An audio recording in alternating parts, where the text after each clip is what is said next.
Welcome back, everyone. Today is, I believe, the 23rd of September, 2023. It's a very special day today. Michael and I are going to embark on a final journey. We're going to bring everything into focus. So this is the big session, or one of the big sessions that we've all been waiting for. And Michael, I'm sure there's going to be a lot of surprises coming up. So I think we're all ears for you, and welcome, Michael.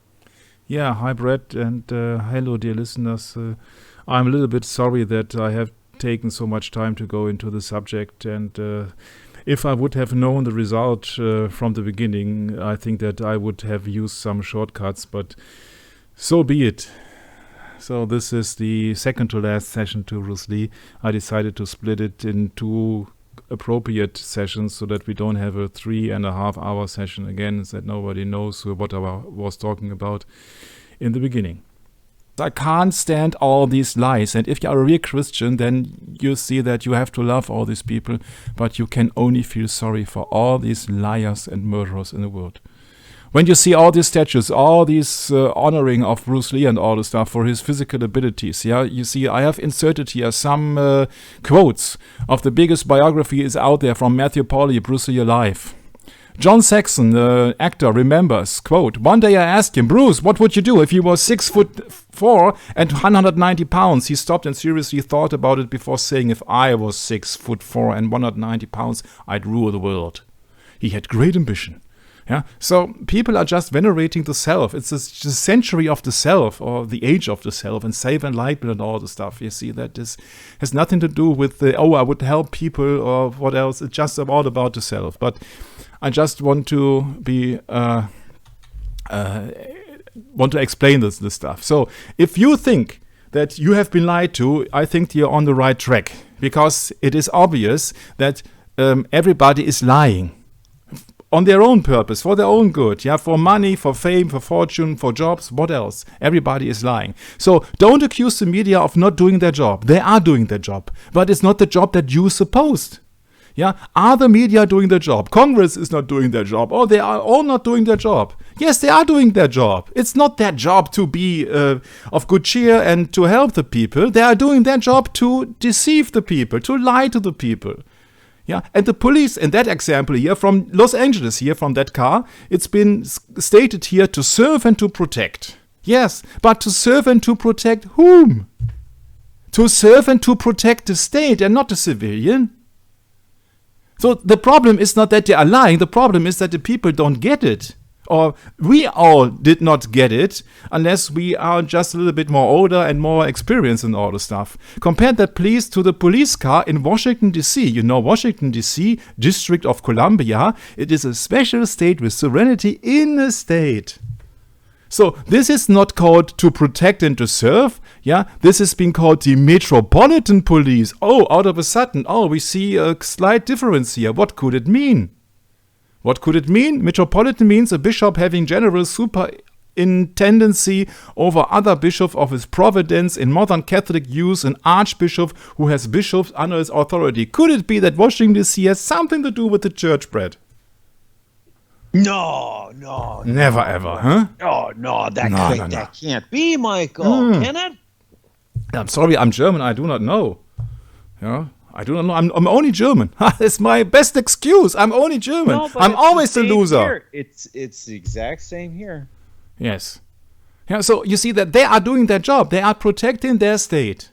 And the police, they get their money. Police people, police staff, police officers, police women, and that they get their money from the state.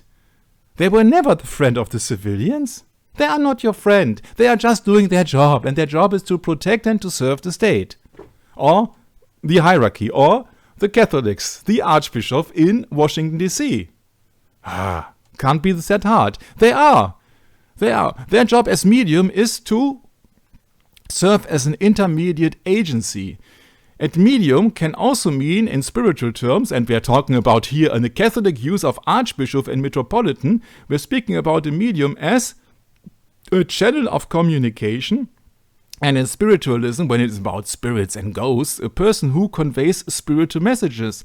So the media, so the smartphones, the internet, the television, radio, etc., etc., etc., they are just being mediators between the hierarchy on the top, so between the archbishops and the lay people who do not know anything, and they think that, oh yes, to protect and to serve means that you just protect your children and your civilians, and that's not true. It is just in the world. Yeah? So media means there is somebody in between. And they are doing that in using propaganda. Propaganda is being best known from Edward Albanese, but that's another deception. And propaganda means a committee of cardinals in charge of foreign missions of the Catholic Church. That is the original meaning of Congregatio de Propaganda Fide, which is also a kind of a secret service of the Catholic Church. And when these people are on a mission, for example, the mission control and the Apollo mission in the NASA and the so-called moon landing, which is another hoax, means sending abroad as an agents originally of Jesuits. So Edward Albanese makes fun and makes just disinformation about what propaganda actually is. Propaganda actually comes out of the Catholic Church. That's what he does not tell you. He makes a remark at the end of the book that, oh yeah, that was the original meaning, but that the church is still ruling, nobody is of course mentioning, because people want to be seen as great and they just want to have a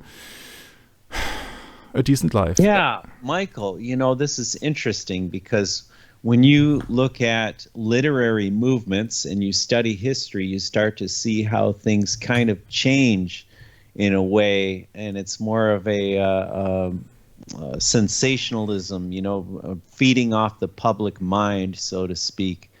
And, these things kind of, meanings kind of twist themselves into different time periods. And when you study history, the meanings don't stay the same. And this is what I think you're getting to, is Edward Bernays is doing his part in turning the tide, so to speak, to take the heat off of the papacy. Mm-hmm.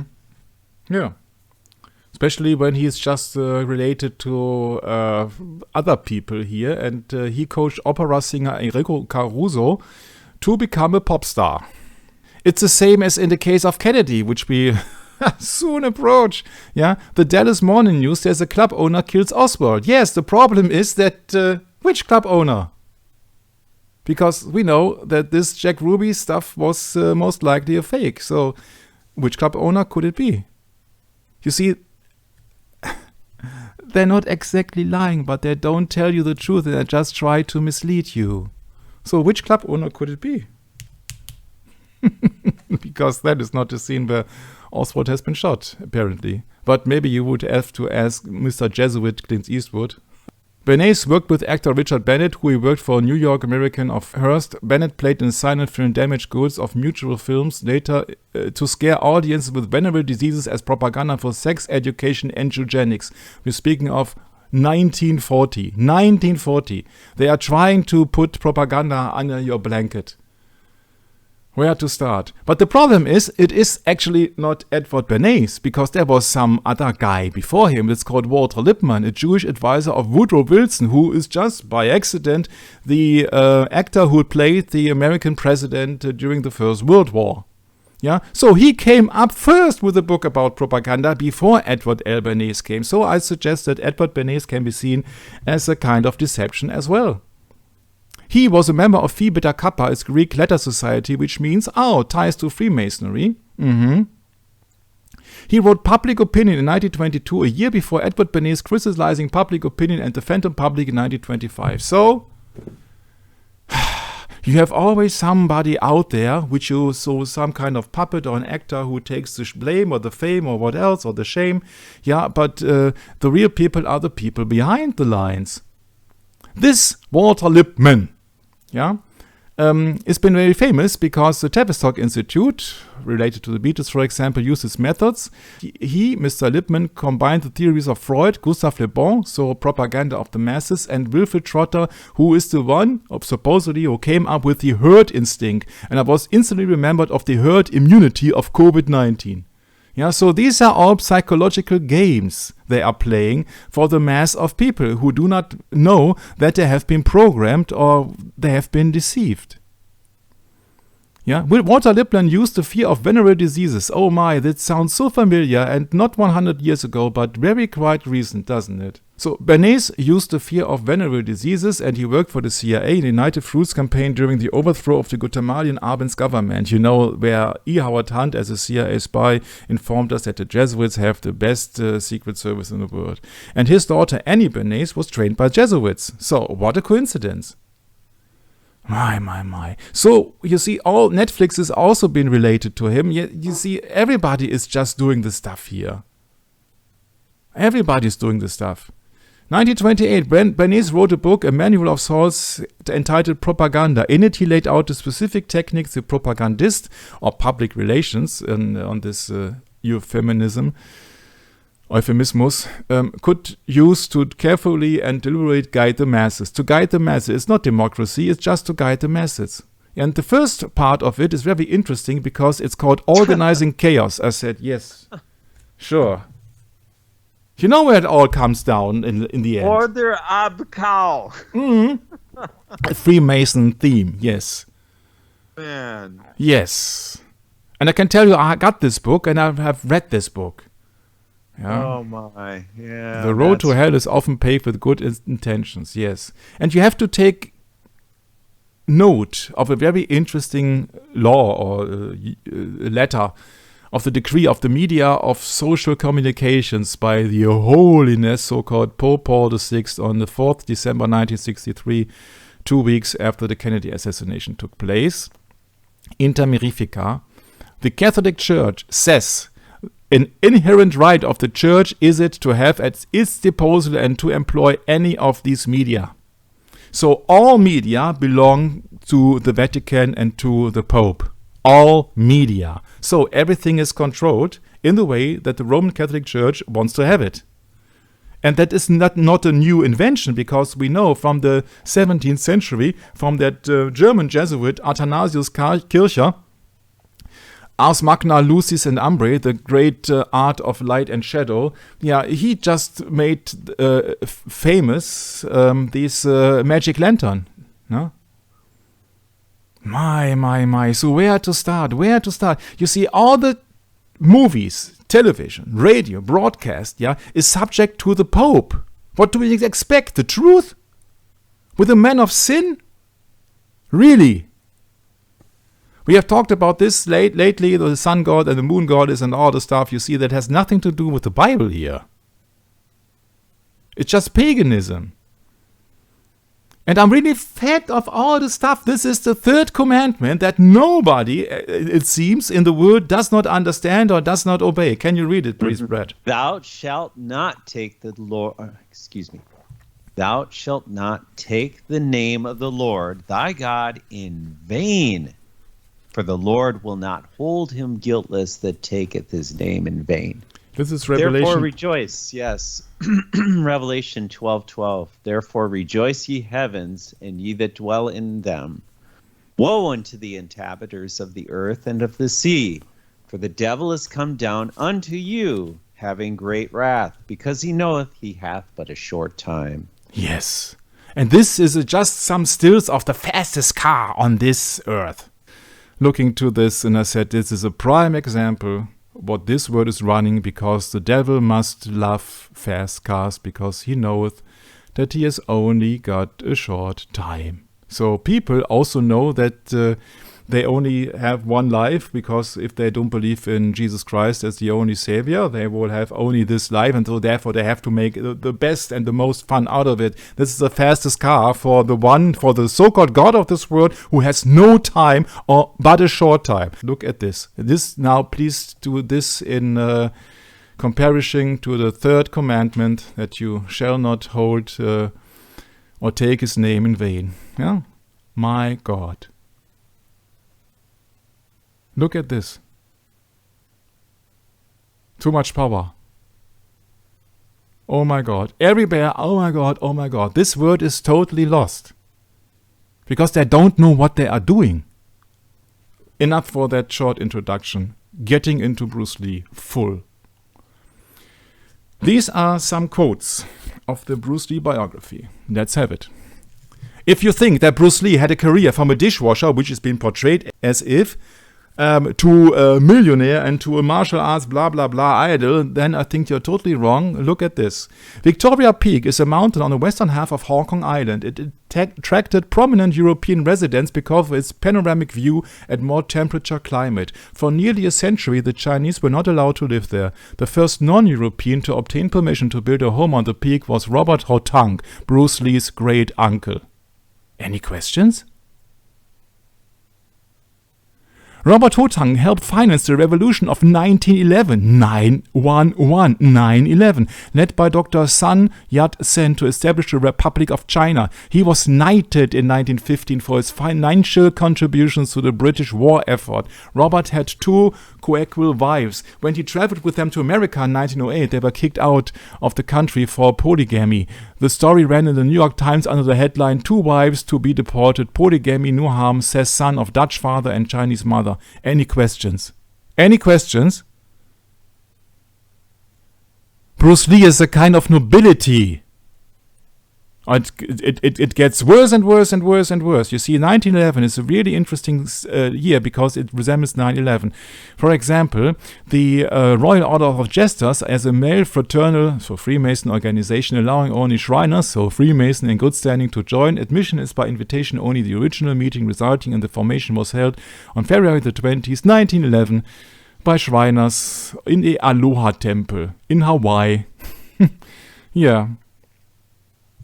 And what people do not understand, I think, and therefore I have made much insertions of F. Tapasorsi's book, Rulers of Evil, in here, that all these Freemasons are being controlled by the Roman Catholic Church.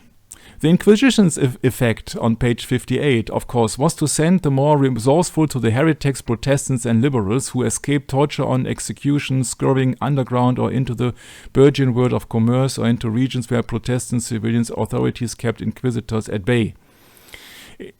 Yearning for a less intrusive religious experience, they joined attractive philosophical fraternities where they could speak freely against Roman Catholicism. For this ostensible reason, these fraternities or cults or lodges operated in secrecy. In fact, they were the remnants of the Templars network. Rosicrucians, Teutonic Knights or Teutonic Knights, the numerous and various rites of Freemasonry. Aha! You see, the remnants of the Templars network, Rosicrucians. So, then you know where you see all this Hong Kong flag symbol with the 5 petals. Like the Templars and the Jesuits, they were religious hierarchies of strict obedience. They differed from the Jesuits, however, in that their pyramid culminated in the ultimate authority no brother could identify with certainty. The highest master of a lodge received commandments from an unknown superior, a superior whose will the master whole struggles up to degrees had trained him to obey without question. So cadaver gehorsam, so to work as a cadaver, so obey like a cadaver. What the master never realized was that this mysterious personage, as we examine in more detail later, was in fact none other than the Black Pope, which is the general of the Society of Jesus, so to speak, of the Jesuits. I came across the idea to insert the timeline of Bruce Lee with interesting effects and then to have some other quotes which I have not mentioned yet, so that you really see that there is something to it. This is the official last time that Bruce Lee had. The 5th of July, he was holding a knife at the throat of director Loewe. Later on, he sets an interview, which is lost. And on 20th of July, he loses consciousness in Betty Ting Pei's apartment, and he's rushed to the hospital and pronounced dead at 11:13. 11:13 could have some meaning of 3 times 11. Yeah, 3 times 11 is really interesting because it is not only Genesis 3, but 3 times 11 is just Stephanie. Oh, Stephanie knows that from. I think she only wants to listen, Michael. No she problem. Doesn't want to participate. So 3 times 11, of course, 11:30 is just another 33. So Freemasonry. So then he's got. Yes. I hear you, but I just must remute my microphone. It's every time a little bit tricky. I did not want to pursue you. I did not want to make any trouble. I'm sorry, but I just was reminded of the Kennedy I just hear my session. name and then I yes. run to my smartphone and. No, I don't bother you again. I'm sorry, Stephanie, but it's okay. You were such a help in the Kennedy sessions in German, so that I thought, okay, that is the territory of Stephanie. She's got a look for this. Okay, so that's it actually. So then he had a funeral in Hong Kong, and then he had been a funeral in the United States, and that's it. Robert Chan, who dated Phoebe, his sister, for many years, died Bruce. I called to tell him his older brother Peter and his older sister Agnes, all of whom were in America at the time, to return to Hong Kong for the funeral. I said, why they're all in America? There is something going on. So then Enter the Dragon moves on, and the official investigation and all the stuff, and it would only be some BS investigation here. And in my humble opinion, you cannot see things separately, as they aren't all part of an anti-biblical agenda. Let's follow the path. Michael, it kind of clicked out here. You said you cannot see things separately as they are part of an anti-biblical agenda. Yes. I did. So Antichrist, yes. Yes. So let's get it on. You see, you got now the long version of all the stuff. Theories, so Theo means God, theories how Bruce Lee died. First of all, the reaction to the Equagesic, to 1 tablet of aspirin in Wikipedia. The coroner's inquest concluded that Bruce Lee died from an allergic reaction to the medicine in the Equagesic pill, but if Betty Ting Pei is telling the truth and Bruce Lee had taken one of her pills before, he couldn't have been allergic to them. If he had suffered a severe allergic reaction previously, he wouldn't have swallowed the same time of pill again that night, right? And Tom Bleeker also told us that Dr. Wu, I think it was, he prescribed the medicine in 1972, 1 year ago. So, case closed. Second, and we're going until number 26. Idiosyncratic reaction to Equagesic from meprobamate. Equagesic was discontinued in the US because of its possible toxic effects, especially of meprobamate. It was credited with the sudden death of actor Bruce Lee in 1973. He suffered a fatal hypersensitive reaction to one of the prescription drugs ingredients while working in Hong Kong, which is BS. Because I don't know in any other case where meprobamate has been identified as the cause. Third of all, this is not in the correct line here because I can't help it, but this really is ticking me off here. Cannabis cannot also be the cause because usually it does not cause cerebral edema, so the swelling of the brain. In the record history of marijuana's extensive use around the so-called globe, 200 million people use cannabis once a year. There are only 2 cases where full post-mortem investigations proved the link to cannabis. In both cases, the death was the result of a heart failure, not cerebral edema. That's the source. Third, or fourth actually, that must be fourth here. I do not know why it does not allow me, but so be it. Epileptic seizures one time with no explanation from Dr. Ricebord in the UCLA. I think it was he prescribed Dilantin for epileptic seizures, but Bruce had not suffered epileptic seizures. At least not, it is extremely unlikely that some things happened, and then also twice. And of course, Linda Lee will tell you that he forgot to take his pill on the day of death, sure. Yeah, but you have to question everything. So epileptic seizures one time with no explanation. Yeah, so when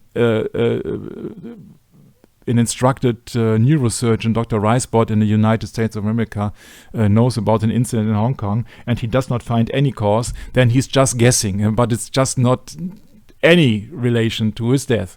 Fourth one coming up. Heart problems also due to electric muscle stimulation coming from Betty Ting Pei. Tja. But Betty Ting Pei is some strange cat. The author says, when I met Betty, she was driving a Go Jaguar with a Ting Pei vanity license plate. This is very interesting. And when she comes up with heart problems, it's also very interesting. Why didn't he not take any medicine for heart problems? Yeah, it is not known that he had some heart problems before. And it was also not found out in any doctors. So that's also BS, especially when you consider that Betty Ting Pei comes from a family of 3 generations of doctors. So, fifth one, heat stroke and exhaustion by removing his sweat glands, and it is the hottest day in July. I looked for the weather data, in the Hong Kong Observatory.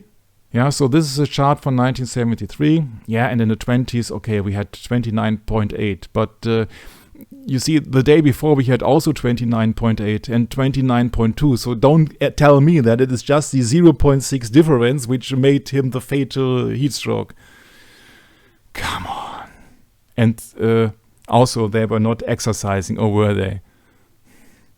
Sixth one, excess of water from the Clinical Kidney Journal. Yeah, you can come up with every theory. Yeah, because I told you it can also be his headphones, that he's got a problem with his eardrums and all the stuff. You see, this is all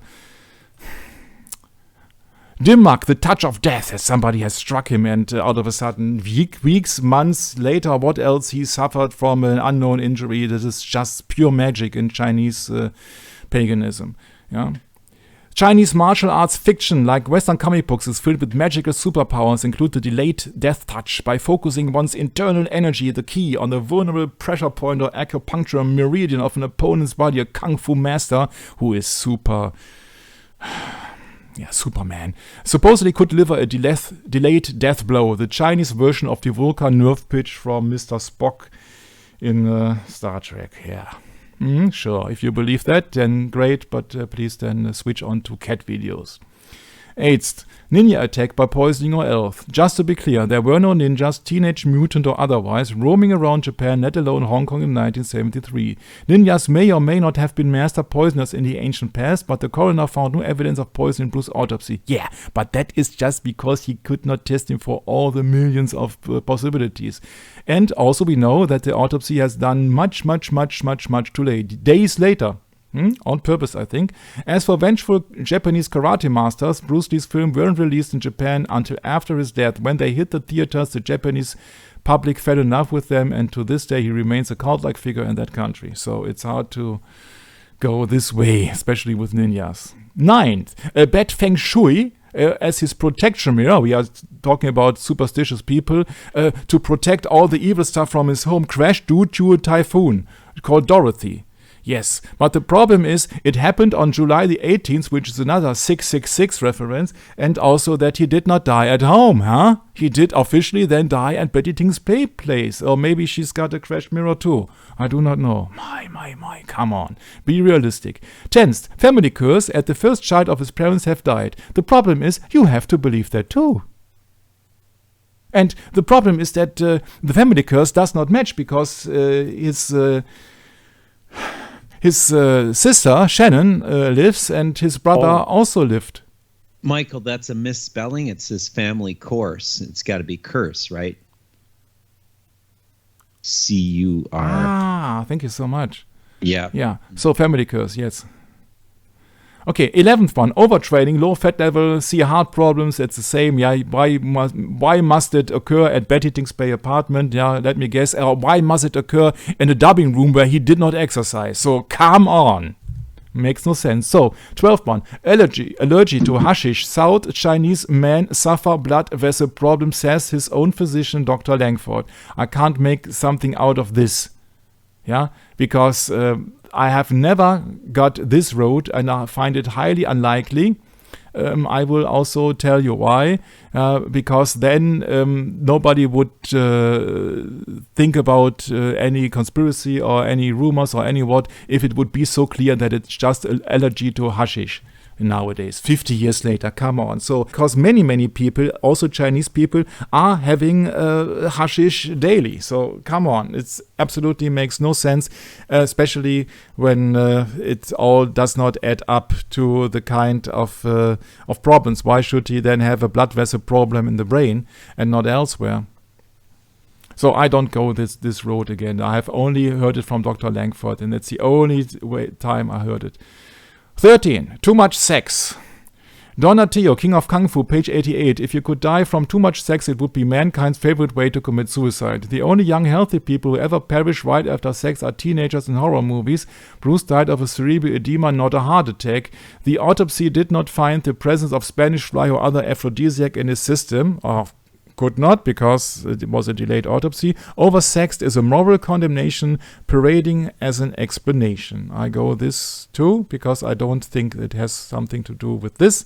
And it's also extremely strange because it always puts the blame on Mr. Lee, huh? So you can go that road, of course, but there is so much to it. So it's just what you believe. It is not the fact. I can't prove it. It's just what you believe. Everything is what you believe in this world. Believe you this or you believe that. So 14th theory, cortisone or steroids, comes from Tom Bleecker on Satanic Matters without any proof. Linders, of course, said, oh God, third commandment, no, never. And half about started to whisper or ask the Matthew Polly, the writer of this book, Bruce Lee Alive, asked me to turn off my tape recorder. The latter didn't have any evidence, but they still believed it and didn't want to be on the recording, tarnishing his image. Germans were the first one to isolate and synthesize testosterone, so the male sexual hormone, which gives more strength and all this stuff. But it is... You see that we are talking about a situation in a dubbing room when he was not exercising. Yeah, we're talking about a situation in Betty Ting Pei when they were talking officially about a script. So it is not during a training.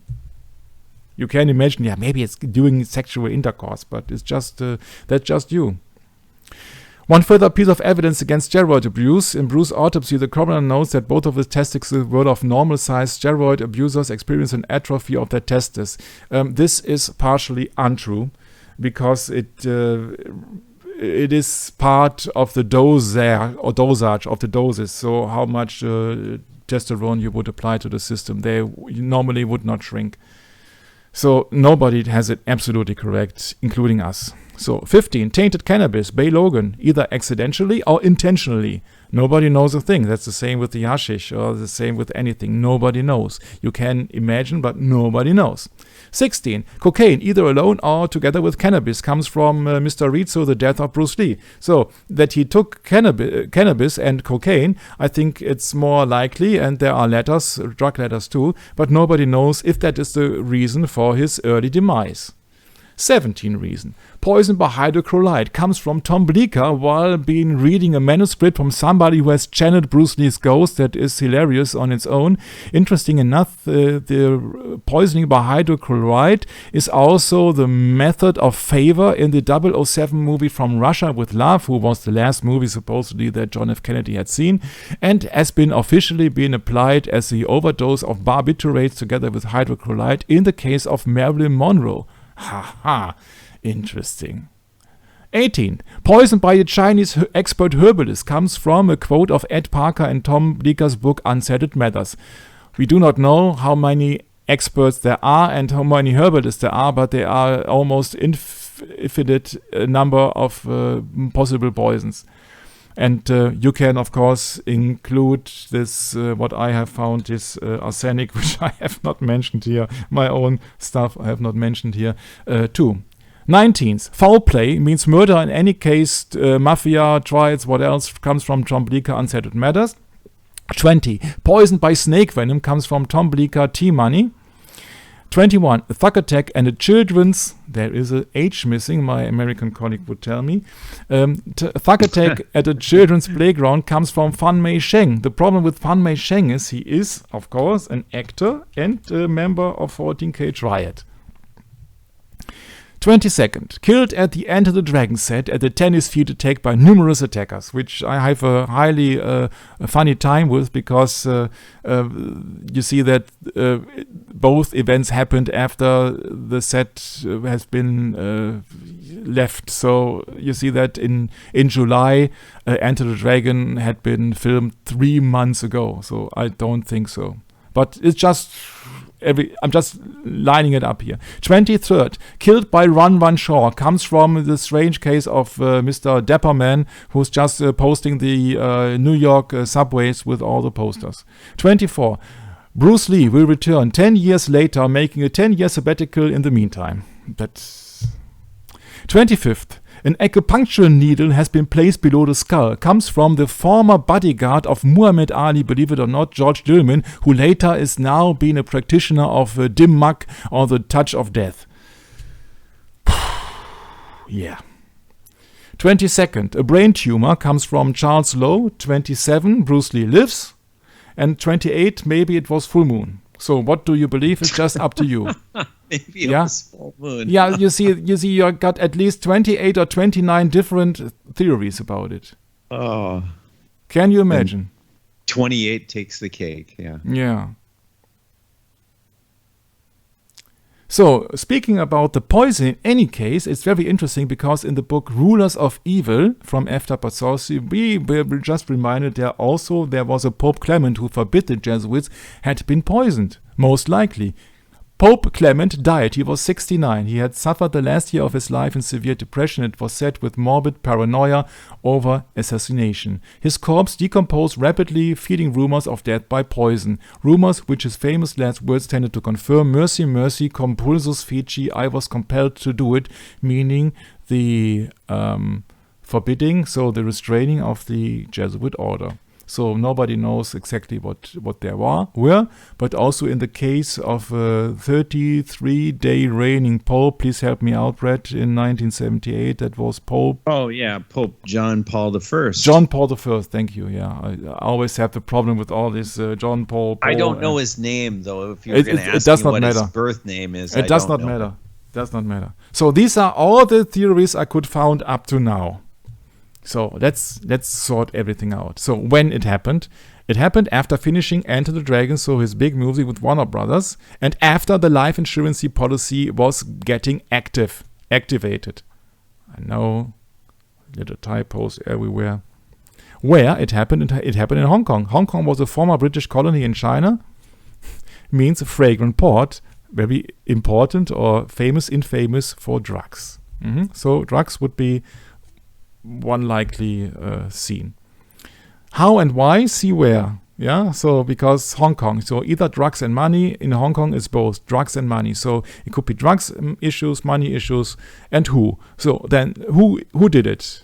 And who did what? And maybe Bruce Lee did it as his own fault. So look at his movies. I can't solve it, and I will later tell you why in the last session. Look at his movies. In Big Bros, he's smuggling drugs in ice blocks, or he's been employed in a company who's smuggling drugs in ice blocks. In Fist of Furies, a Chinese martial arts teacher has been poisoned by a Japanese cook. Again, poison drugs. In Way of the Dragon, the mafia blackmailing a Chinese restaurant in Italy. So you got the mafia, which would be the equivalent to the Triads. In Enter the Dragon, a heroin ring distributing drugs worldwide by martial artists. Again, drugs. And Game of Death means Bruce Lee fakes a death and takes on the underworld, but the original plot of Game of Death involves Mr. Lee playing the role of Hai Tian, a retired champion martial artist who is confronted by Korean underworld gangs. So, you got drugs and you got triads, or mafia. In all his movies. And except from Death and Dragon and all the stuff. So what is truth and what is lie? And so, the conclusion of the Bruce Lee conspiracy in 1973. Equagesic. This is my own script. Equagesic is not known for causing brain edema. Equagesic was not taken on the 10th of May at the first incident. Equagesic had been taken, or at least prescribed, by Bruce Lee already in 1972 by Dr. and I've forgotten the name, Dr. Who, I do not know, but it's just coming from the source of Tom Bleecker. Triads were hunting proof even in 1959, according to several testimonies of his own brother Robert Lee and his mate in Wing Chun, William Chong. The thing is now, it is very interesting, it comes from a quote of Matthew Polly. He says, over the year, one of Bruce's Hong Kong friends with a penchant for the hyperbole has claimed that the teenage boy Bruce beat up in the street fight was the son of a prominent triad gang boss, and as a result, Bruce's parents sent him to America to avoid a reprisal in his life. This story, seemingly lifted from a Hong Kong chop socky flick, has taken on a life of its own, appearing in otherwise sober summaries of Bruce's life. However, according to his siblings, it is untrue. It's very interesting because this quote totally is crisscrossing Robert Lee's account, which I heard in some other source. The injured boy's father called the police. It is not something triad gang bosses tend to do, and it was the police threat of arrest that shocked Bruce's parents into sending him away. So whom to believe? Yeah, you got so much things whom to believe. You can only believe, I think, in symbols and things that they don't tell you deliberately. Fifth, Bruce Lee's statue is, not a surprise, 18 meters high, so 666, in Macau. That's where the Jesuits have established themselves in 1594. So, sixth hint. Timeline insurance policy activated on 5th May, and the first seizure happens 5 days later at Golden Harvest, and we know that Golden Harvest director Raymond Shaw was not on friendly terms with Bruce. So, it is about much money in stake. Lloyds of London, 1.35 million. Yeah, so there's much money on stake. And so it is very strange that the first incident happened after the Enter the Dragon movie was filmed and after the after the insurance policy has been activated. And I think that is no coincidence. 7th hint. The first seizure happens after the finishing of Enter the Dragon, so it's a recuperation of investors. 8th hint. This first seizure happens in Golden Harvest Studio. Joey Chen, in his interview, says his Singapore boss told him that Japanese workers have repaired the air condition just shortly ago. And the official theory of the book of Matthew Polly is heat stroke.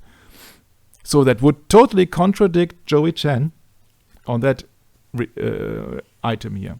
9th hint. Raymond Shaw was present on both locations considering the official story of Betty Ting Pei. So he was at the Golden Harvest Studios in May incident, and he was in Betty Ting's apartment on the 20th of May and the 20th of July incident.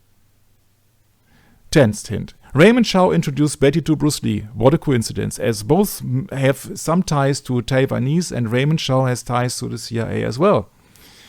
And we know that Betty was in Switzerland and all the stuff. 11. The story of Bruce visiting Betty for the script is, in my humble opinion, totally fabrication and bogus. Bruce jumped in his Mercedes, as a quote. It is unclear if Bruce drove directly to Betty's apartment and parked his Mercedes there, or if he drove back home, dropped off his car, and walked the 10 or so minutes to her apartment. There are no reports of Bruce's Mercedes being found at Betty's apartment after his death the same evening. Either he made a pit stop at home before going to Betty's, or someone drove his car home after he died. So his Mercedes was not there. Raymond Shaw arrived. Witnesses record seeing Raymond Shaw's car at her apartment in the late afternoon. Yeah, what witnesses? And why was his car, the Mercedes, not been showing up? You make your mind up. Another alternative theory is that Betty wasn't resistant to the idea. After all, she was an ambitious actress with her own career to consider. Bruce has offered her parts in 2 of his previous movies, The Way of the Dragon in Rome, where we have seen pictures of her, and Enter the Dragon, but each time the part has gone to another actress. Perhaps when Bruce promised her a role in Game of Thrones, she didn't believe him. In this scenario, Bruce didn't need Raymond to pursue her, but rather to convince her she would actually be given the part. And this is also BS, because if he would say that in Way of the Dragon he was the producer and the director, you are in, she would be in. Yeah, so the entire Game of Death story is BS in my humble opinion. 12th hint. Raymond Shaw is CIA affiliated as a former Taiwanese employee, as Betty Ting Pei is also Taiwanese, and he introduced her to Bruce. 13th hint. Raymond Shaw is the head of a triad in the fictional book T-Money from Tom Bleecker. His name there is Curtis Wong. 14th hint. Raymond Shaw and Betty Ting Pei called no ambulance but private doctors. Yeah, I don't have to explain this. Yeah, that I think speaks on its own. It's very interesting when in an interview with Paul Heller from Warner Brothers, he says about Raymond Shaw, Raymond is a gonif. If you know what that word means, he's an Oriental Machiavelli. Yeah, so he's just in for power and money. 15th hint. Shi Kie, who plays the villain Han, says Bruce Lee had a brain injury according to his sisters, and that Bruce told me that he would not get old. 16th hint. Joey Chen heard from Run Run Shaw about Bruce Lee leaving Raymond Shaw that Raymond Shaw said, "Over my dead body." Because that would have meant that Raymond Shaw was his company would be soon financially broken up. Yeah, so that when Bruce Lee was then would be then the rival of Raymond Chow, also in financial terms. 17th hint. Director Lo Wei is supposedly affiliated with Sang Yeong triad. Bruce Lee threatens Lo Wei with a knife on July the 5th, 14 days before his death. If you believe this, because all the accounts that I have, it's just all the same people around. It's just Raymond Chow, it's just Linda Lee. So what's the credibility on these people? I do not know. 19th hint. Timeline on the 20th of July does not fit. So the death may have been occurred earlier on the 19th of July, for example. 20th. The date of 20th July resembles 007 like the moon landing because it's just also the same name or the same date exactly 4 years after the fake moon landing. And it's very interesting because it is 4 years. So it was in 1969 while the death of Bruce Lee occurred in 1973. So it's exactly 4 years apart. And then you have to know that the number 4 in Chinese numerology is the number of death. Huh, really? Yes. Like Game of Death. Yes. Both 007 movie of 1973, Live and Let Die, and Enter the Dragon movie are resembling a villain with an artificial hand. Hence the quote of Michael Allen, "Yes, I stole from 007, huh?" Yes. No, the scriptwriter for the scriptwriter Enter the Dragon said I stole from James Bond, and this is just one of the minor things. 23. Both 007 movie of 1974, The Man with the Golden Gun, and Enter the Dragon movie are resembling a mirror room. So then 007 stole from Bruce Lee. 24. The first lie was the location of Bruce Lee's home as a place of death. So Linda Lee must be in it. Since Chow has long maintained the fiction that Bruce was still alive at this point in time, and Betty will not discuss this subject, it is impossible to know what exactly happened in his crucial moments. Yeah, that's the case. What we do know is that Bruce's body was not removed from the apartment until the paramedics arrived. No, we do not know anything.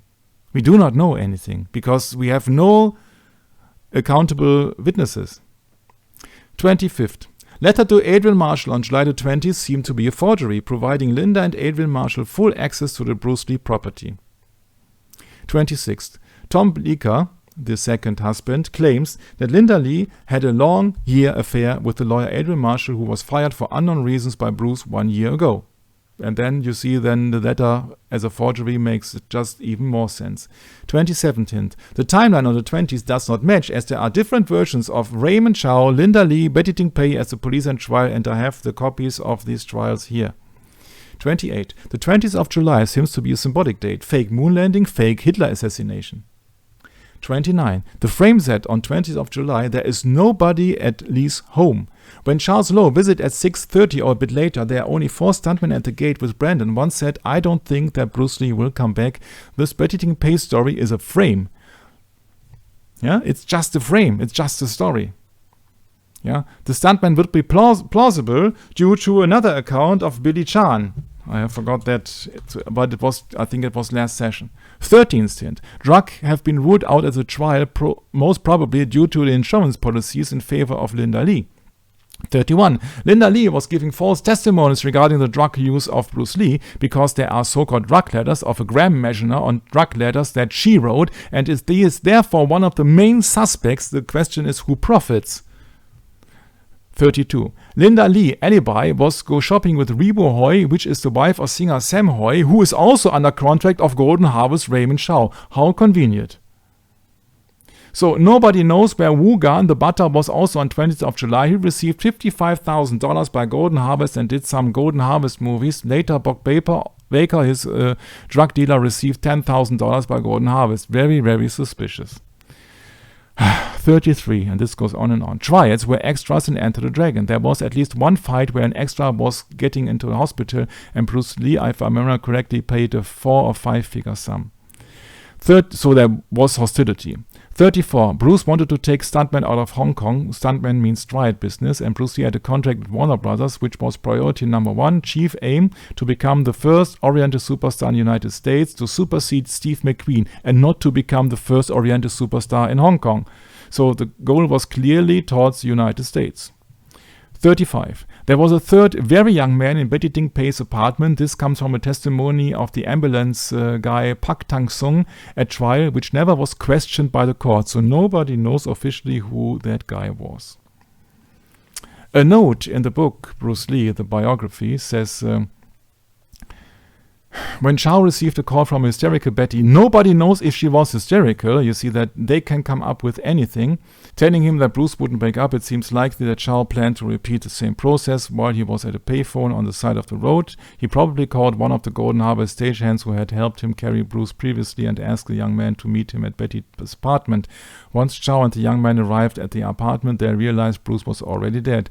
After the scandal broke in the press and Chow was caught lying about the initial story, about the death at home, he recognized that the presence of an unnamed young man in the apartment would appear suspicious, so Chow denied that the young man was even there. The other possibility is the senior paramedic, Pak Tang Sung, was incorrect and there was not an unnamed young man in the apartment with Raymond Chow. Dr. Chu, Betty and Bruce's corpse on the night of the July 20th. But the paramedic's testimony was very precise and he had no reason to lie. So nobody tells you who also there was. So in it himself, the story of Betty Ting Pei is so suspicious that I don't give a dime for that. That is true. 36. The dismissal of the key witnesses at the court indicates foul play in police and justice. Because if they don't have raised the right questions, so what's the trial about? So that it seems like the trial or the verdict has been paid before.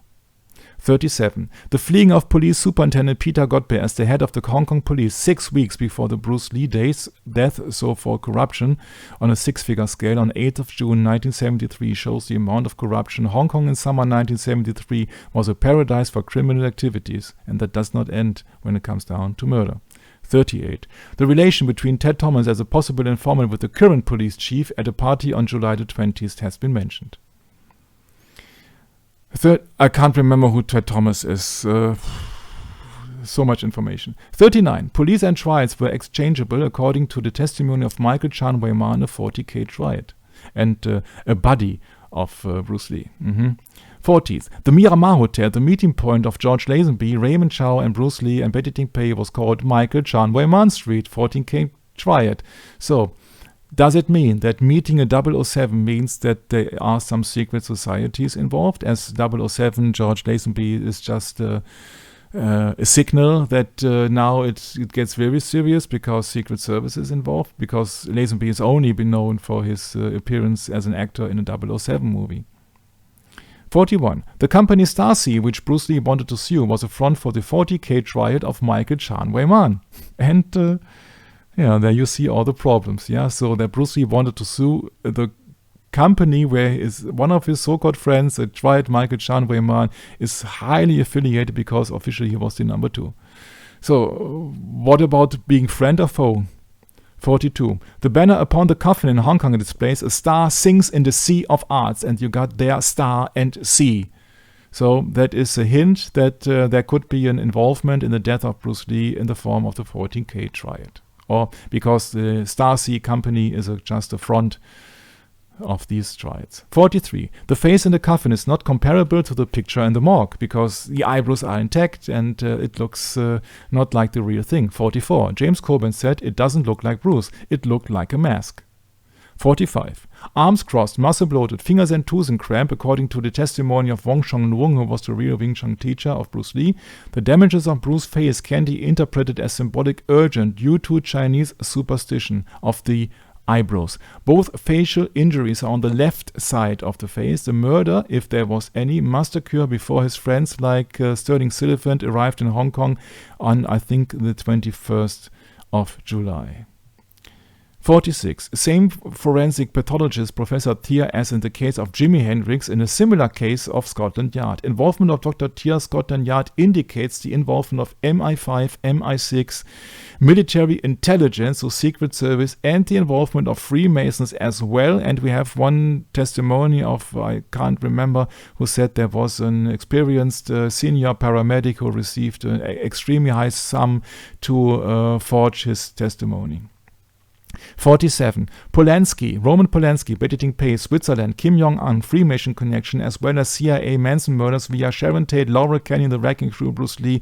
There, where it all comes down to that there is a connection into secret service and secret societies. Yeah, because Bruce has been paid $11,000 in the Wrecking Crew film with Dean Martin and Sharon Tate, and 11 is the key number of Genesis 11, of the Tower of Babel, so therefore of the Freemasons. Hence the 33, 11:30, remember? Or the 22nd of November for the Kennedy case, 22 plus 11 is 33. In an interview with Nancy Kwan, she said, "We were both from Hong Kong, so we had something in common. We could speak in Cantonese. I did take Wing Chun classes with him. He would come up to my house in Laurel Canyon." So Nancy Kwan also was a resident in Laurel Canyon and tell me about his dreams about becoming a big star. He wasn't satisfied with his life here, how it was going with the film business. Interview with her, 2013. 48. Muscle loss and aggressiveness could be the result due to drug intoxication with cocaine or arsenic. Or something else we do not know. 49. Hint. Betty Pei, educated in American school in Taiwan, then in Switzerland, comes on a family of doctors of 3 generations and married a triad called Charles Young in 1976, later portrayed as being a Buddhist nun and making a movie, Bruce Lee and I, where she's portrayed absolutely naked in bed with a Bruce Lee imposter. Wow. If that is not suspicious, I don't know what is. The visit of the Saint-Francois Xavier Jesuit School in 1973 with the picture of Bob Baker as being a so-called bodyguard while the Jesuits are running the drug trade as superiors to the triad is hilarious. 51. Testimony of Joey Chen about the switch of Bruce from Raymond Chow to Run Run Shaw Company, quote of Raymond Chow, "over my dead body." 52. The picture of Patrick Wang in the morgue and the quotes of pathologist R.R. Lisette do not match as there are visible injuries of Bruce Lee's body or his face in the morgue. So the autopsy does not match the picture that we are getting, so one of them is incorrect. 53. Testimony of Charles Lowe for daily 6:30 appointments at Japanese restaurant. Stuntmen in Bruce Lee's home say they don't think they will ever come back. He was phoned by a journalist of unknown name that Bruce was beaten up by 10 or 20 thugs in Tim Sha Tsui district. That's the district of 40K tried Michael Chan Wei Man once again.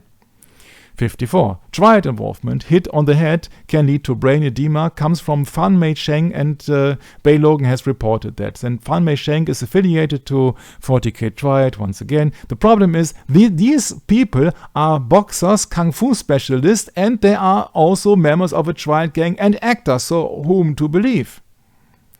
55. Allegedly, 40K Triad Michael Chan Wei Man informed Raymond Chow about Bruce Lee's death.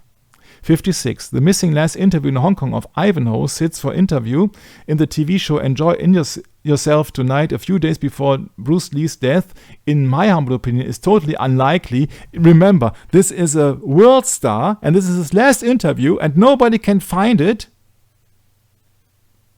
57. The cargo area of a Boeing 747 passenger line is pressurized, so this must be a disinformation, most likely on the behalf of Andrew Morgan, who's the only native speaker in Golden Harvest.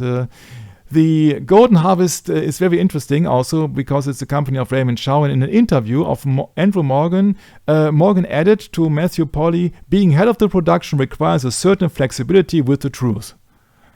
Yeah, so there you got it. 58. Freemason Jack Warner, symbolism in Game of Death. Jesuit Jay Searing as handler of Bruce Lee, in my humble opinion, with the Ankh as a Freemason symbolism of Egyptian paganism. And there you got all the stuff. It is all about Freemasonry and not about triads, if I would be asked. So I would go up the ladder.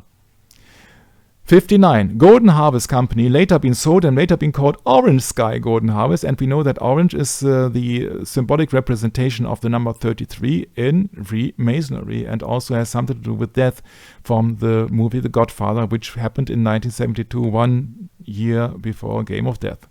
60. The government deception of Sharon Tate, the Manson murders, of Project Chaos as a CIA operation, Bruce Lee as a suspect as he trained Sharon Tate and went to her funeral, says a lot that somebody has a hand in the fate of Bruce Lee.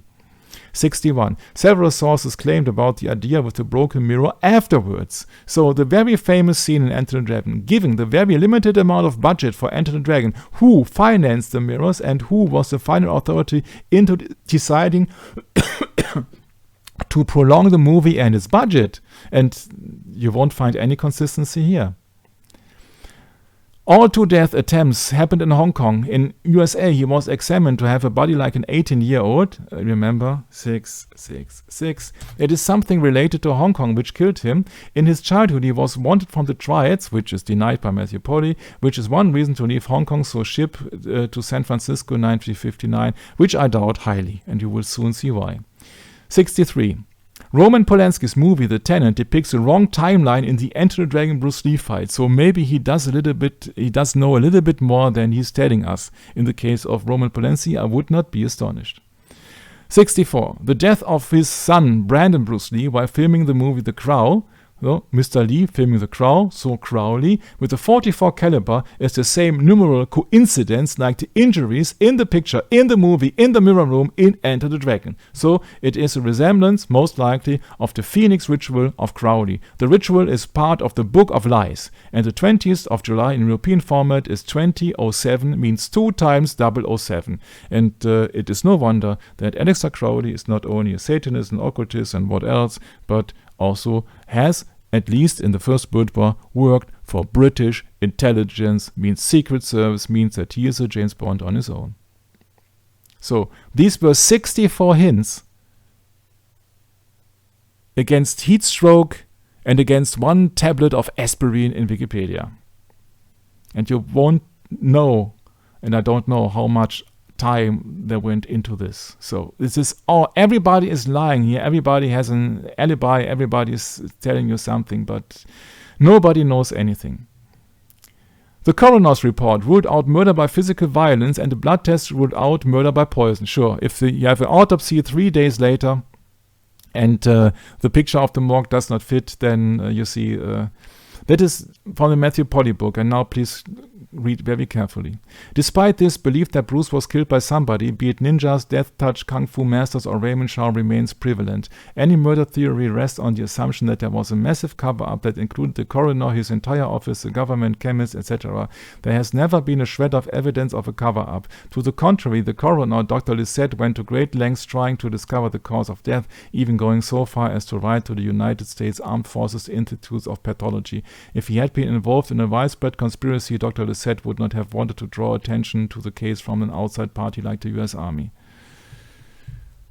I only tell you one sentence about it. Look at the case of John F. Kennedy. There was a massive cover-up in the case of Kennedy, and I would bet there is a massive thing going on in the case of Bruce Lee. And I will just go further. So, just taken on a theoretical assumption, on a calculation which is most likely, is, first of all, there is an unknown medical issue that we do not know about. The second thing is that the death was faked, that people even claimed that he played somebody else afterwards, and I stumbled upon this also. So that would, in totally contradiction to everything that we have seen. Third, he had been killed by a secret society, beaten up after or while during intoxication with arsenic, snake venom by professional killers. For the trials, have saving face, so that they have an example, and Bruce Lee, that nobody dares to question their authority. And the problem in all the theories is that the cover-up is more difficult than the murder itself. And then I said that in the case of Kennedy, there was a Freemason ritual. Since this is the most likely alternative, the plan involves Secret Service, MI6, and the CIA for cover-up. Because how to say this? There must be a cover-up because the trial was not clean, and the witnesses were not appropriately asked and all the stuff. So there must be a cover-up, in my humble opinion. So then compare this piece to my research or to my extract from Rulers of Evil. The fact that Americans were trained and habituated to oppose the British Crown and the Church of England not by Roman Catholics but by Protestant churchmen is, to my mind, proof of the Sun Tzu ingenuity of Lorenzo Ricci. Yeah, you see that Sun Tzu has also been a favorite of the Jesuits. So what is behind it? I can't tell you the outcome, but I will show you that on another example, which I don't think that you reckon with this. It is most important that you know that Mr. Bruce Lee was an American citizen at the time of his death, because Hong Kong has been seen as a foreign country by the CIA. And the second problem is that the United States has been founded on the roots of Freemasonry by Washington in his Masonic dress. Yeah, so we know that it's Freemasonry, who's officially if you would like to say so, the state religion of the United States, the basis of the United States. So that must be something to do with, if there is an involvement about secret society of the United States, it must be Freemasonry, which would clearly fit. Let's move on. It's not that easy. But at the second time, Hong Kong was under administration of the United Kingdom at the time until 1997. So Hong Kong was under the UK with the MI6. Yeah, because you see that was no coincidence that the police chief superintendent Peter Godber was fleeing to the United Kingdom, and he was not fleeing to Australia or to Malaysia or where else. He was fleeing to the United Kingdom. So if an American citizen would be killed in Hong Kong, in a place under administration of the United Kingdom, you would have both secret services, because it was an American citizen. Remember, Bruce Lee was going 1959 to San Francisco to claim his American citizenship. So he was an American citizen dying in Hong Kong, in a foreign country, under the rule of United Kingdom. So you got both CIA and MI6 and all the stuff in it. So how to sort out all of the chaos? This is Ordo ab Chaos, the theme of the 33-degree Inspector General of the Scottish Rite Freemasonry, Northern Masonic Jurisdiction. And you see Ordo ab Chaos you'll find much often. Also in a book, which is extremely interesting because it resembles then here out of chaos means it's an operation case, a CIA operation. It involves Charles Manson to be trained or to be set under drugs and blah, blah, blah, blah, blah. In the case of the Manson murders, where Bruce Lee plays a not so unimportant part. But for all the similarities of 33 and 1130 and all the stuff with Ordo ab Chaos and the one eye, I just would like to go on and on and on and see all the differences and all the strange coincidences here. You have here chaos in the ritual of Lucifer Rising from Kenneth Engler, who was a Crowleyan follower. And once again, see Crowley, please, not as a Satanist and occultist, but as a secret agent. So Kenneth Engler makes here promotion for Lucifer or Satan. And he's coming up with chaos. It's very interesting because when you see that this movie has been shot in 1972, 1 year before Enter the Dragon, in the beginning of the 70s there was also a chaos magic, a modern tradition of magic, spelled chaos magic with a K. So that is Crowleyan magic. K means the 11th letter of the alphabet, so 11. Yeah, so it's another hint that it has something to do with a special secret society. And it emerged out of a sudden and very, very coincidentally in England in the 1970s. Oh, must be a coincidence then, huh? Must be a coincidence. Chaos magic teaches that the essence of magic is that perceptions are conditioned by beliefs and that the world as we perceive it can be changed by deliberately changing those beliefs. La la la la la. You're in la la land. This is chaos magic, and it has, by coincidence, the same symbolism as the Star of Ishtar. Babylonian somewhere. Which is Isis in the Freemasonry. Which is the same symbolism and is St. Peter's Square. Or it's a sign of Anu, which is the same symbolism in the United Kingdom. And this is not the flag of the United Kingdom. This is the flag of Hong Kong during the time when... Yeah, exactly what I was thinking. Yeah, right. Where the United Kingdom was ruling Hong Kong or administrating Hong Kong. But it gets worse. Yeah, this is also the sign of Anu, coming from the book Rulers of Evil. Yeah, so they have the right to do everything and they cannot be sued. Yeah, they have the right to do Cain. The mark of Cain. the mark of Cain. Yes, they have the mark of Cain. They have the mark of Cain. The Vatican has the mark of Cain. Everybody with the Ishtar Isis had the mark of Cain, and chaos magic also. So they are using all the same symbolism here.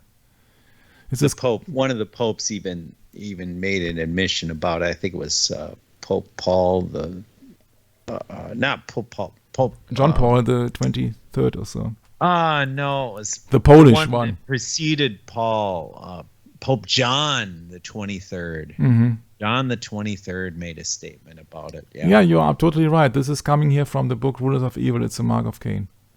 Yeah, right. Yeah.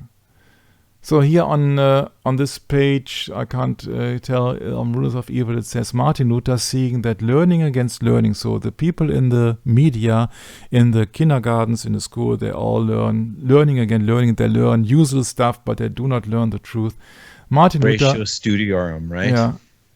He says learning against learning was the future of Christianity, voiced an appeal to the ruling classes, 1520, in which he wrote rather prophetically, and I have to enhance it a bit, because nobody could read it, including me. Though our children live in the midst of a Christian world, they faint and perish in misery because they lack the gospel in which we should be training and exercising them all time. I advise no one to place his child where the scriptures do not reign paramount. Schools will become wide open gates of hell, Bill, if they do not diligently engrave the holy scriptures on young hearts. Every institution where men are not increasingly occupied with the word of God must become corrupt. I heard you insert a Bill in there. Yeah. Bill Gates of hell. Yes, Bill Gates of hell, yeah. Yeah, exactly. Yeah, and he's also only an actor, yeah. But he gets much awarded. Yeah. Right. So it was not my theory which came up with that could be a ritual, a Freemason ritual of Aleister Crowley. It was a secret agent, but it was from the page All Religions Are One, which is totally denying Christianity, by the way. They just mix it up with Catholicism. And here in 1973, the death of Bruce Lee, he worked with Sharon Tate, is the father of Bruce Brandon Lee in the film Enter the Dragon. 6 days after the death, released, he's got a blood chest mass of Phoenix 44 with 4 slashes on the breast and 4 slashes on the chin, mirror altars, and the mark, or so-called mark of Cain. Yeah, 4 together is 8. So where to start? I have just colored this black and white picture because you see here Mr. Roman Polanski with his known cold right hand. Yeah, which is of course a Freemason sign, and with Sharon Tate. So, but where is the connection? You see, we have to go to symbolism. We could not grant any witness. I won't believe any witness. Yeah, so you see here, this is a circular. What is it called, Brad? Here, circular steps. These serpentine. A spiral staircase. A spiral staircase. Yeah, this is also, you see, this is depicting a serpent here. Huh? So I think not all people know this. And you see a big tear here in the ritual from Kenneth Anger, Lucifer Rising. Yeah, T, of course, stands for Tammuz. Yeah, so it is about Babylon. Or, sorry, they don't call it Babylon. It would be too obvious. It's called Babylon. It's like magic with a K, with the 11th letter. Yeah, so I said, come on, I'm really fed of all the stuff. So then let's get it on. We got some 30 minutes left or so. I thought it would be best to draw a little bit of a timeline into this. This Mr. Anger, who has made that movie, Lucifer Rising, he's just not a prime figure here, but so be it. He was renting a flat referred to by locals as the Russian embassy. It must be a coincidence, then everything has to do with some things going on. Anger was influenced by Aleister Crowley, MI6, Secret Service, descriptions of Lucifer as the light-bearing god, and was inspired by Crowley's poem called Hymn to Lucifer. In this context, Lucifer is not the devil, but a rebellious mythic hero representing the spirit of the artist. Sure, it is like this theosophical stuff, yeah, that Lucifer and Jesus are the same. It's all the BS. Yeah, so this is the hymn to Lucifer.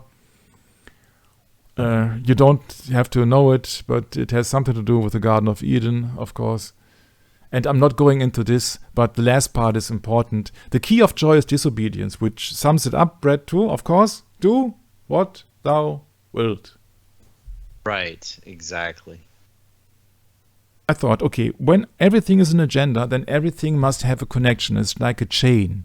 If you've broken the chain, then you don't see it. But if you have the last part missing of the chain, then out of a sudden you see all the other ends, and it's like a piece of the puzzle. And I'm trying to get a piece of the puzzle. So I was just thought about, why could Bruce Lee not have a picture taken in 1960s in Hong Kong or in Hollywood? And I said, of course, can only be the Vietnam War. Because I thought this night I just was going to go sleep, and I then thought, okay, if everything is connected, then only diseases, then also diseases and flus are connected. And I was remembered there was something in Hong Kong. Yes, it was the Hong Kong flu in 1968. I said, oh, that is interesting. A flu that killed 1 to 4 million people globally, they say. Oh!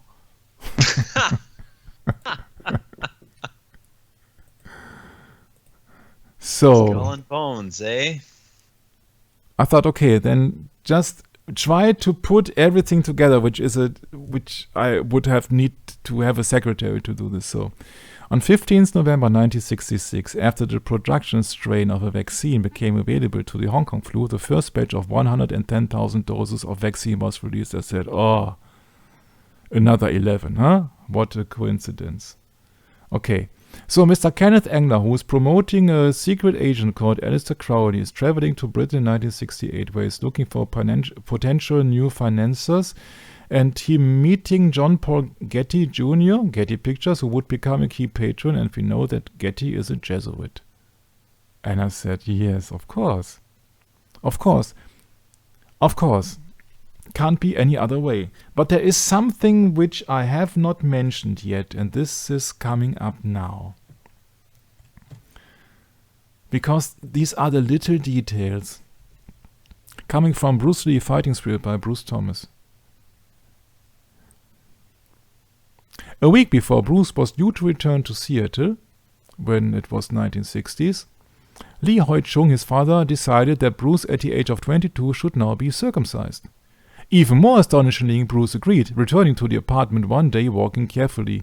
He quickly changed his tight pants he normally wore into a pair of loose-fitting traditional ones borrowed from his father. He was circumcised. I said, okay, that's interesting. And I was reminded that there was some Robert Hautang which financed the 1911 war. So he's coming from nobility and he must be Jewish. At least partly. And then some other things also make sense. From that book, Fighting Spirit, Bruce has managed to stay in school largely by coercing other pupils to do his homework for him. Realizing that he stood more of a chance of going to jail than college, Grace Lee, his mother, suggested that Bruce claim his right to American citizenship before the option lapsed on the 18th birthday. I said, what about the trials then? Why did he have to leave Hong Kong? He had to leave Hong Kong anyway, because to claim his citizenship. So slowly, another piece of the puzzle comes together, I think. But it's very slowly. Bruce told his friend Hawkins Joe that he was going to the United States to become a dentist. Sure, you have to think that. But then he said he would earn money by teaching Kung Fu. Doug Palmer asserts that Bruce was circumcised at his father's direction, but Robert says it was Bruce's initiative. It seems likely that Palmer, who did not speak Cantonese, misunderstood the situation. Circumcision was virtually unknown in his Chinese community at the time. Bruce probably decided to do it after one of his American girlfriends or buddy teased him. He was very sensitive about fitting in. Why he chose to do it in Hong Kong and not America is unknown. Yeah, but it is not an American habit to circumcise, is it, Brad? No, of course not. Well, only when you are born. Mm-hmm. It is. Oh, yeah. Absolutely. What did we learn? What age happened that at the age of 22? I said, Yeah, right. 22. Okay. Okay, now it's getting more closer. Did you know Bruce Lee was a circumcised Jew? That Bruce Lee who introduced the word Kung Fu to the English language, the patron saint of martial arts. In fact, he was 5'8" Chinese, 1/4 English, 1/8 Dutch, Jewish. comes from Moses Hartog. Bosman's father was an 18-year-old butcher named Hartog Moses Bosman. His mother was 70-year-old Anna de Vries. The Dutch Jewish genealogically database traces the Bosman family to Levi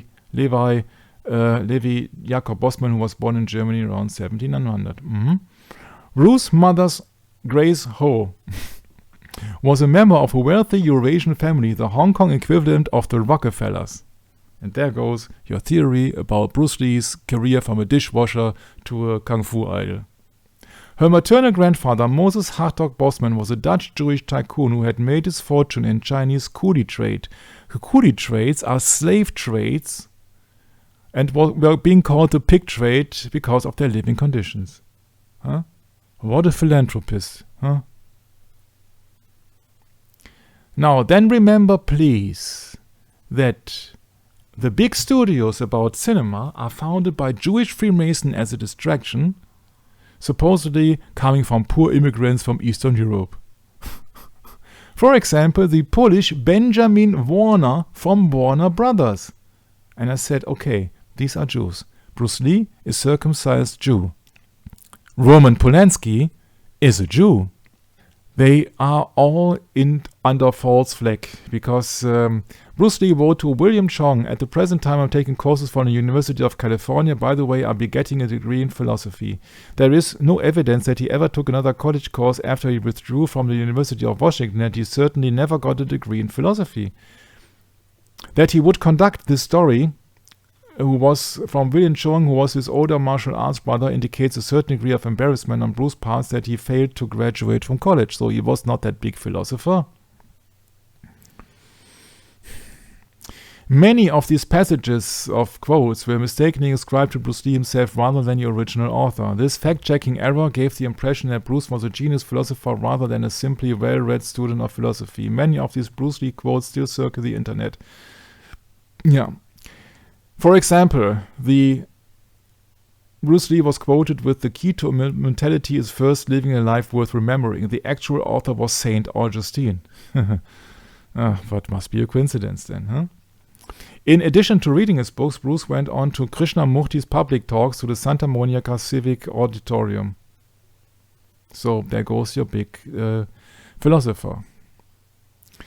So when he married in 1964, in this period, when karate was the hottest fad in America, Elvis Presley and Sean Connery, 007 agent in several movies, were learning to kick and chop. Bruce's impressive performances as karate championship and his rising reputation as a kung fu master stood him in good stead. Soon, Hollywood came calling, and Bruce landed the role of Kato in a television show, but he did not make it on the big screen, and that is the question why. So, the success of his television series gave Bruce a foothold in Hollywood, and he soon became a teacher to the likes of Steve McQueen, Roman Polanski, Frank Sinatra, and Paul Newman.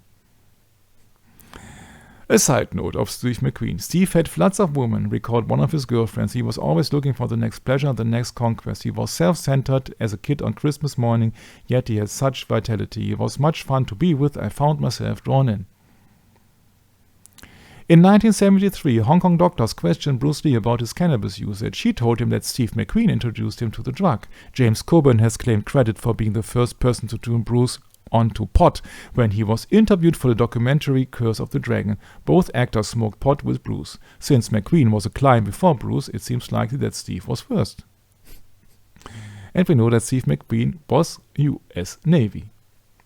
But it must be a coincidence, because Lee died suddenly in the flat of his lover in Hong Kong, a tragic event still shrouded in mystery. He was only 32, which is 32 degree in Freemasonry would be one step lower before the highest rank, 32. Interesting age.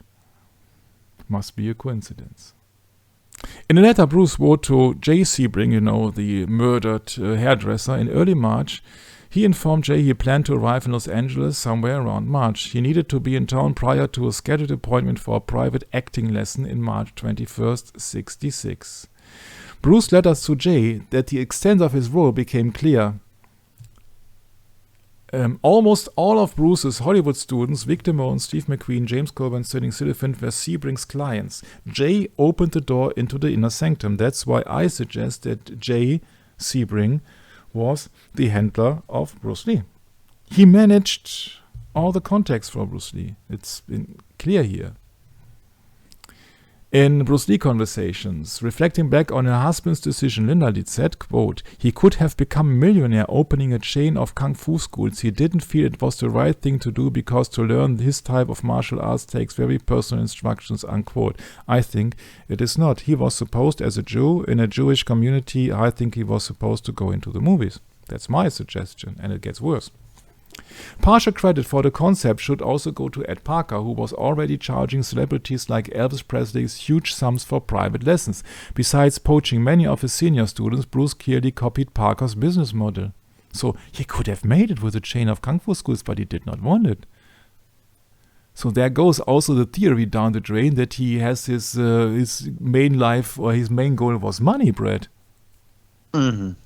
Because if he wanted to have money, he could have made big money with kung fu schools, but he closed that schools. In a letter to Jay Searing in early March 1966, Bruce wrote, "I need to have some private lessons going. The best would be through your introduction. I can teach the better group, more famous, wealthier, and thus not have to teach too many people when you have the opportunity. I hope you can work on it for me. I thank you. You are a friend, Jay." In a letter to Searing dated March the 18th, 1966, Bruce wrote, "As an instructor of Kung Fu, let me congratulate you on your speedy progress in Kung Fu. Your adaptation is rather fast, and from the past experience, I'm sure with some practice you will make it in the field of martial arts. Your movement looked darn good on Thursday night. Potentially, you've got what it takes to be a Kung Fu man. Thanks again for everything."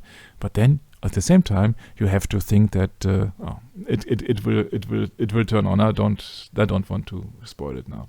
Sebring also styled Bruce's hair. Yeah, there's much to style there, and taught him how to cut hair. Can you imagine that? Yeah, that Bruce Lee was learning how to cut hair. Can you imagine that? Yeah, he must have a 35 or 33 hour long day to manage all the stuff. Bruce was fanatic about his hair. He was a public person and he liked it just so, Linda says, and Jay really created a look for him. But Bruce then used to cut my hair. He was learning from Jay. I had this pixie hairdo. When Linda was asked if Bruce did a good job, she started laughing. As far as I knew back then. But when I look at the pictures, I'm not so sure. And you have, of course, to believe all of them. In a letter to Taki Kimura, dated May the 10th, Bruce bragged, "I've signed a contract with the agent Belasco, who, by the way, is also an agent for Nick Adams and many others. Now long forgotten, Nick Adams was an actor who was most famous for hanging out with James Dean and Elvis Presley." But in the meantime, he was just learning how to cut hair. So, if Jay Sebring has been commented from Bruce Lee, "Your movements look damn good on Thursday night. Potentially you've got what it takes to be a Kung Fu man," then how could he not protect Sharon Tate and the Manson killings?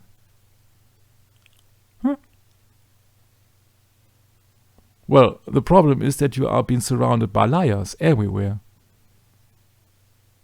With no exception. All doing Freemason gestures, with no exception. So you can't believe these people, you have to look somewhere else.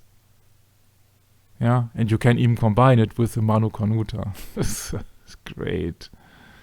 Yeah, they're all in it, including the famous Jewish film director Roman Polanski, who's into Freemasonry as well. Which is totally fitting because Hollywood is run by Jewish Freemasons. My. If that is not obvious. If that is not obvious what everything is going on, you have to look for Freemasonry and then higher above. They tell you, seriously, that Mary Glover, a nurse, sometimes identified as a doctor, she put on the birth certificate of Bruce Lee her name Mary E. Glover without the formal listing as a title of a doctor. In 1940, the vast majority of physicians were male. It seems unlikely that the Chinese hospital employed one of the first few female OB-GYNs in the country. Yeah, and she came up with the name Bruce. And you think that is a coincidence. And you think that the journey to San Francisco was a coincidence about the threat of the trials and all the stuff. The problem is, or the conclusion in my humble opinion is, that if you can eliminate the triad threat in the beginning of 1959, then the journey to San Francisco has quite another meaning. It's just about claiming the citizenship. And then it's also no coincidence that he's having a kind of a title of a phoenix, which has a very high liking and resemblance in Freemasonry. And so I don't think that everything here is a coincidence, but just well planned. You don't put a highly pregnant woman on a ship going thousands of miles west. You don't do this usually. So it was planned that Bruce Lee had been born in San Francisco, and one of his names also is recording to return and to prosper. So he had this order from his parents that he should go to the United States. So it has nothing to do with the triads, as far as I'm concerned. So maybe there are no other coincidences, because in Scotland there is a clan of Bruce. The clan of Bruce is a lowland Scottish clan. It was a royal house in the 14th century, producing two kings of Scotland, Robert the Bruce and David II of Scotland. Yeah. So if you think that is a Scottish name, and if you know, Brad, that he's circumcised, you also put one and one and two please together. And what is the outcome? Look at this. Grace sent her daughter, so the mother of Bruce Lee, immediately after the occupation ended in 1945. The first and only Catholic school in Kowloon to reopen was St. Mary's. For 1 year, it taught both boys and girls, so Grace sent Phoebe, Agnes, Peter, and Bruce to St. Mary's. A year later, Tak Sang reopened, and all the boys at St. Mary's, including Peter and Bruce, were transferred. So technically, the first school Bruce Lee attended was St. Mary's for a year before the boys and girls were split up and he switched to Tak Sang. And later on, he went to San Francisco Xavier School of the Jesuits. Brett, are you there? Yeah, I can't answer you because I really don't know. I don't have a clue, dude. Yeah, maybe this gives you a clue. Well, Freemasonry and Jews. What are you? I don't understand, Mike. All these movie companies. Maybe it's just too early in the day. For me, maybe we can cut this out. There's no problem. You see, all these movies companies in Hollywood are being run on the front of Jewish Freemasons. So Bruce Lee was Sure, that makes sense. Yeah, Bruce Lee was partially Jewish. He has been circumcised at the age of 22. His father was in the movie business a long time ago. He must return to San Francisco because of his citizenship, and his name says also to return and to prosper, so it has nothing to do with triads. So this is a wrong hint. So that means that his family is long being steady with being actors, and is long being steady on going onto Catholic churches. So I highly suppose that their family are Freemasons. I see. Okay. Yeah. You see, that is it's so easy actually. It's so easy. Yeah. Mm-hmm. It's so easy. It's not that hard.